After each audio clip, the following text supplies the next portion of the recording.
आप सभी का हमारे यूट्यूब चैनल में। तो आज के वीडियो में देखेंगे 10 क्लास का साइंस दूसरा सेट का सब्जेक्टिव क्वेश्चन। इससे पहले ऑब्जेक्टिव हो चुका है दूसरा सेट का, है ना, तो दूसरा सेट का ही आज सब्जेक्टिव देखेंगे। चैनल में है तो सब्सक्राइब करके बेल का आइकन को प्रेस करके नोटिफिकेशन ऑन कर लीजिएगा और चैनल के साथ से जुड़ जाइएगा, क्योंकि यहाँ पे आपको 6 to 10 पूरा मैथ और साइंस और पूरा एग्जाम, बोर्ड एग्जाम की तैयारी बेहतरीन तरीके से कराया जाता है। ठीक है, तो चलिए अभी मॉडल करा रहे हैं और बाकी जो भी चैप्टर छूटा हुआ है घबराना नहीं है। रिवीजन जितना पढ़ाएं, रिवीजन जितना कराए हैं करते रहिए, क्वेश्चन सोल्व करते रहिए। मैथ सबका भी अब से टेस्ट भी लेकर आएंगे, है ना, लाइव टेस्ट लेंगे, लाइव क्लास भी लेकर आएंगे साइंस का। ठीक है, और मैथ बोर्ड में जो पढ़ा रहा है, जो छूटा हुआ कुछ चैप्टर उसको कंप्लीट करा करके मैथ का भी टेस्ट लेंगे। तो हो सके तो आज शाम में से ही शुरू कर देंगे। जैसा होगा आपको कम्युनिटी में पोस्ट करके आपको जानकारी दे देंगे, तो जुड़े रहिएगा। लाइव क्लास लेंगे, लाइव टेस्ट लेंगे, तो उसमें भी ज़्यादा से ज़्यादा लोग जुड़िएगा, ताकि एग्ज़ाम बहुत करीब है। एग्ज़ाम बहुत ही करीब है, मात्र 14-15 दिन है, तो उसी में आपको बेहतरीन तैयारी कराएंगे। ठीक है, तो चलिए शुरू करते हैं। 1.5 घंटा का समय रहेगा। 40 क्वेश्चन हो चुका है MCQ। 40 नंबर का ये सब्जेक्टिव क्वेश्चन है, जिसमें 19 क्वेश्चन में से 13 क्वेश्चन बनाना रहता है।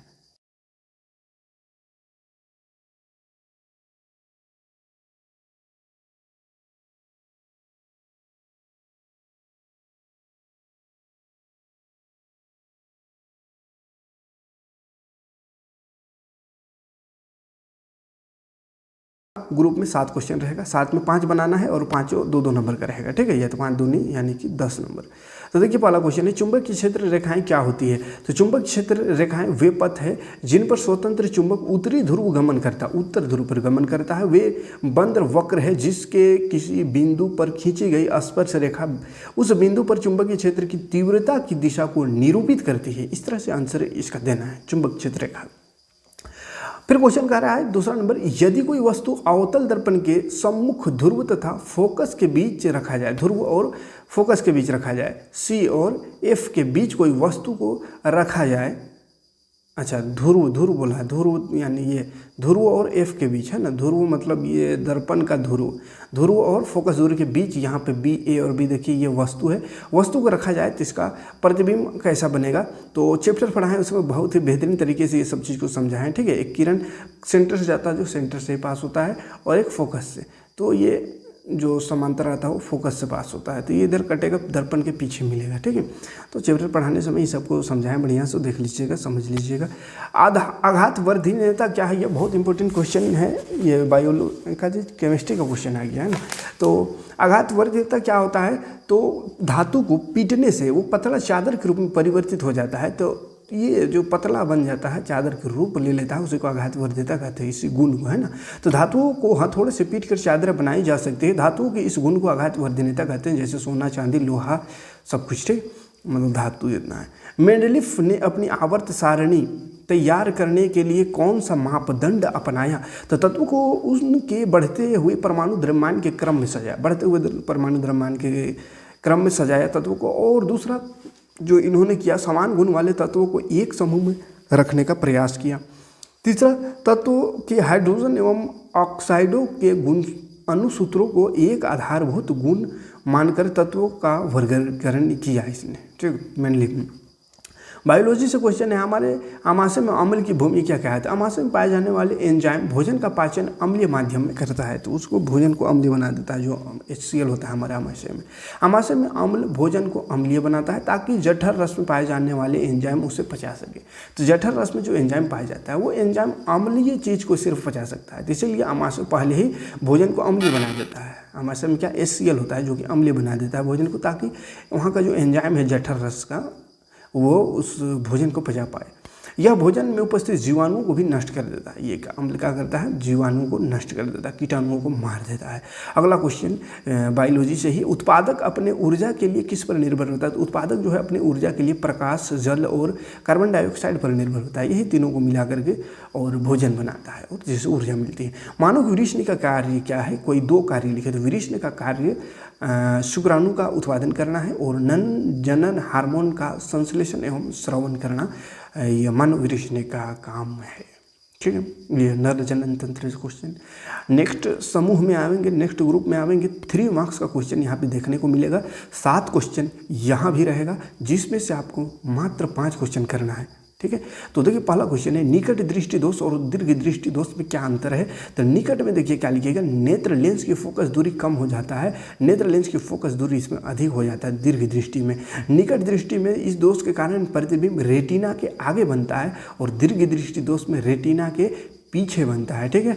और निकट दृष्टि दोष को अवतल लेंस से दूर किया जा सकता है और दीर्घ दृष्टि दोष को उत्तल लेंस से दूर किया जा सकता है। अगला क्वेश्चन ये न्यूमेरिकल क्वेश्चन फिजिक्स का है। कोई 4 सेंटीमीटर आकार का वस्तु किसी 15 सेंटीमीटर फोकस दूरी के अवतल दर्पण के 25 सेंटीमीटर दूरी पर रखी है। दर्पण से कितनी दूरी पर किसी पर्दे को रखा जाए ताकि स्पष्ट प्रतिबिंब प्राप्त हो, यानी वस्तु की दूरी कितना होगा, वस्तु की दूरी दिया होगा, प्रतिबिंब की दूरी निकालना है। तो इसमें देखिए आकार भी दिया हुआ, हाइट है ना, हाइट ऑफ इमेज, तो इसको HI मानते हैं, H1 4 सेंटीमीटर दिया हुआ है।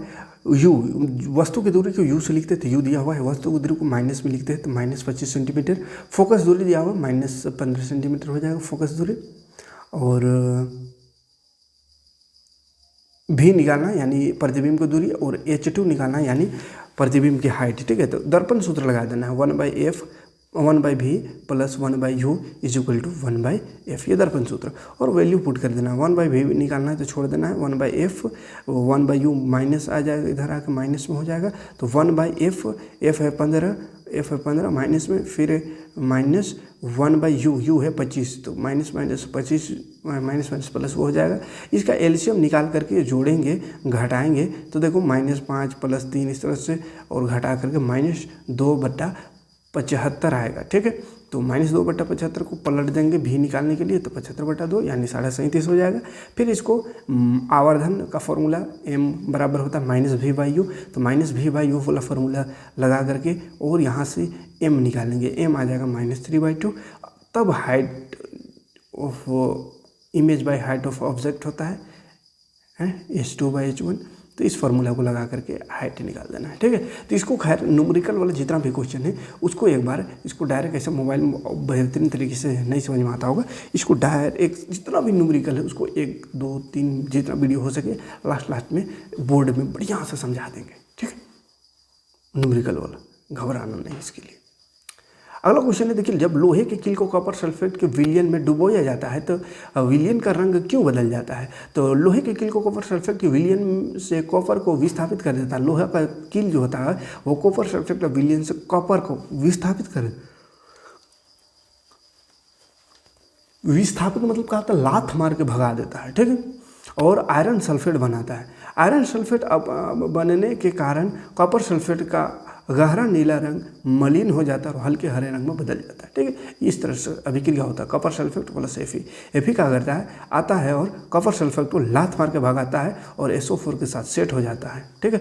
तो चीज़ें बदल गया तो रंग भी बदल जाता है, ठीक है।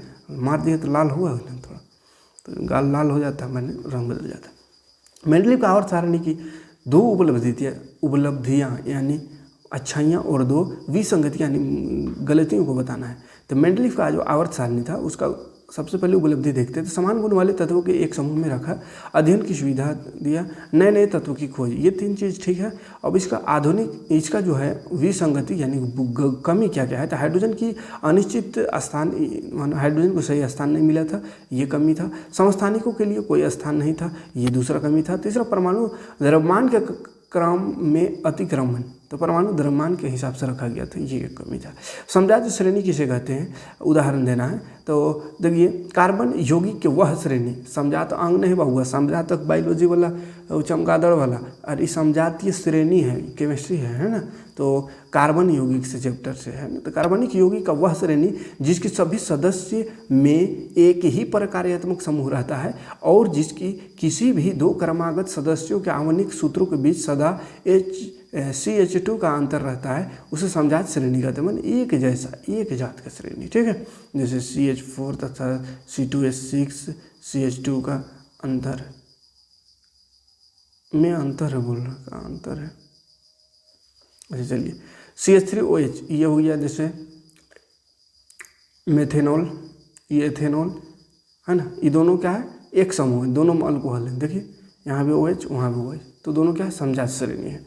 तो 2 अलग अलग यौगिक रहेगा जिसमें कि ग्रुप एक हो, कार्बोक्सिल ग्रुप जो है पढ़ा है, प्रकार्यात्मक समूह वो सेम हो, तो उसको समझात अंक कहेंगे, समझात श्रेणी कहेंगे। हमारे शरीर में हीमोग्लोबिन की कमी से क्या हो सकता है? तो एनीमिया बीमारी होगा।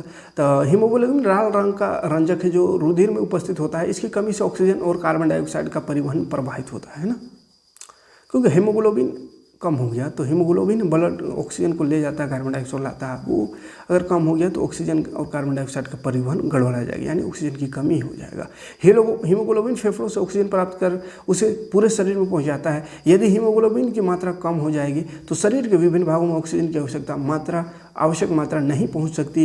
इसके परिणाम स्वरूप भोजन का ऑक्सीकरण पूर्ण रूप से नहीं हो सकेगा और ऊर्जा का उत्पादन कम होगा। इससे शरीर कमजोरी बढ़ेगी शरीर में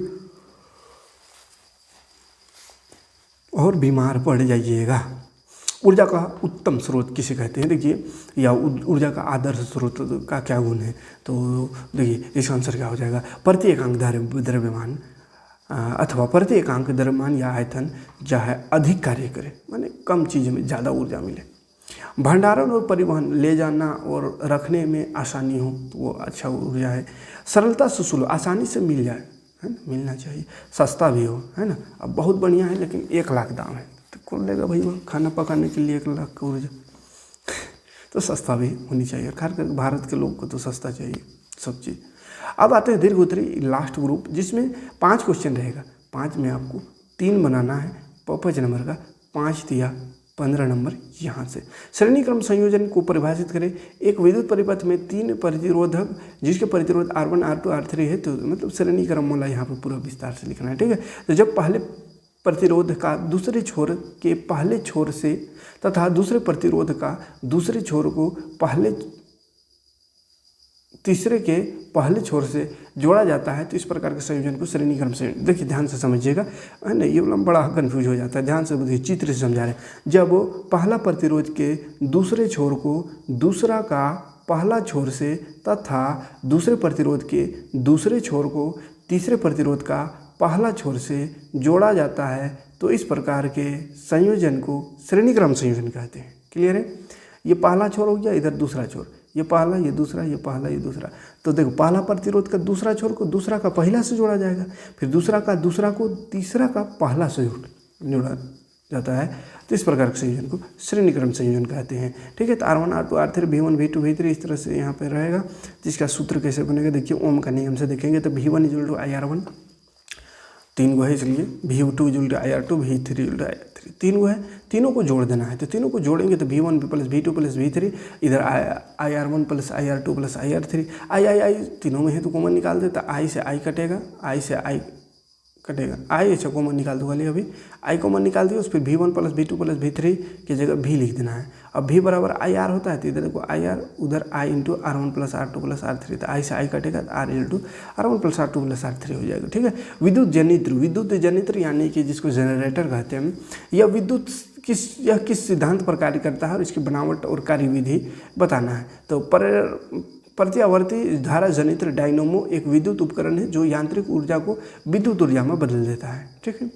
यह विद्युत चुंबक की प्रेरण के सिद्धांत पर कार्य करता है। जब कोई कुंडली किसी क्षेत्र में घूमता है तो उसके सिरे के बीच प्रेरित विद्युत वाहक बल उत्पन्न होता है। यदि कुंडली बंद हो तब उससे धारा बहने लगती है।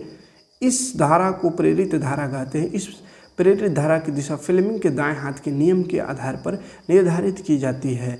बनावट देखिए ना, फिर लिख देना है। इनमें एक घूर्णी आयताकार कुंडली ABCD होती है जिसे अस्थायी चुंबक के ध्रुवों के बीच रखा जाता है। इस कुंडली के 2 सिरे 2 वलय R1 R2 से जुड़ी हो रहते हैं। 2 ब्रूसों B1 B2 के वलयों R1 R2 पर दबा कर रखा जाता है। दोनों वलयों R1 और R2 भीतर से धुरी से जुड़ी होते हैं। दोनों ब्रूसों के बाहरी सिरे गैल्वेनोमीटर से जुड़े होते हैं, ठीक है। इस तरह से लिखकर और ये चित्र बना देना है और कार्यविधि को भी समझा देना है, ठीक है। स्क्रीनशॉट ले लीजिएगा, ठीक है। कार्यविधि को भी समझा देना है।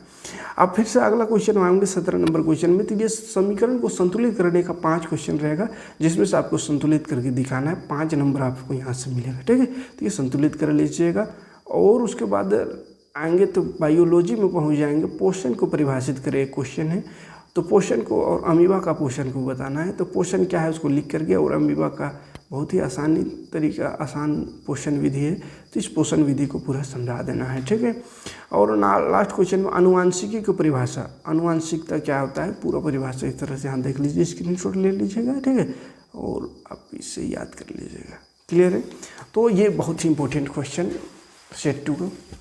मिलते हैं वीडियो में अगला सेट, तीसरा सेट लेकर के। इसी तरह सारा सब्जेक्ट का सेट कराएंगे। अब थोड़ा खाली हो गए हैं, थोड़ा सा उधर कुछ बिजी थे थोड़ा ज़्यादा ही, इसलिए दिन ज़्यादा क्लास नहीं ले पा रहे थे, लेकिन अब पूरा क्लास लेंगे, लाइव भी 1-2 ठो लेंगे, ठीक है। मिलते हैं नेक्स्ट वीडियो में, नेक्स्ट कोई क्लास लेकर। Thanks for watching. जय हिंद।